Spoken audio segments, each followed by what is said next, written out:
এখন থেকে ২৫০ বছর আগেকার কথা।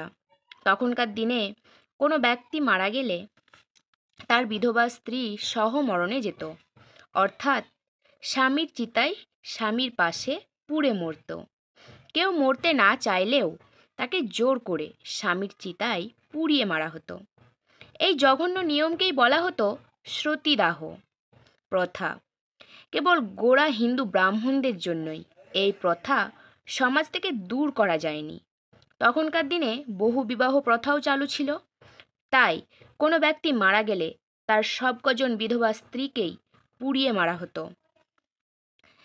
একদিন হুগলি জেলার এক বালক তার বিধবা বৌদিকে সহমরণে যেতে দেখে ক্ষোভে দুঃখে এই প্রথার বিরোধিতা করলেন এবং হিন্দু ধর্মের নানা শাস্ত্র ও তথ্য নিয়ে তখনকার ইংরেজ শাসকের দরবারে হাজির হলেন সতীদাহ প্রথা বন্ধ করার আবেদন নিয়ে। এই হিন্দু ব্রাহ্মণগণ তার প্রবল বিরোধিতা করেন, তবুও তিনি সফল হন। এই দৃঢ় সংকল্প দুঃসাহসী ব্যক্তি হলেন রামমোহন রায়।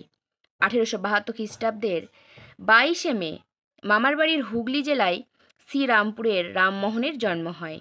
তার পিতার নাম রামকান্ত রায় ও তার মাতার নাম তারিণী দেবী।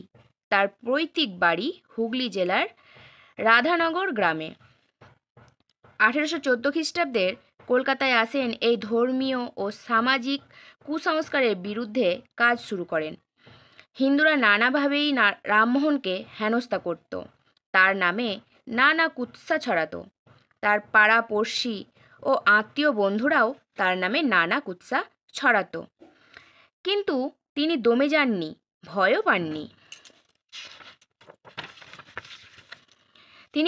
তিনি ছিলেন সমাজ সংস্কারক এবং ব্রাহ্ম সমাজের পথ প্রদর্শক।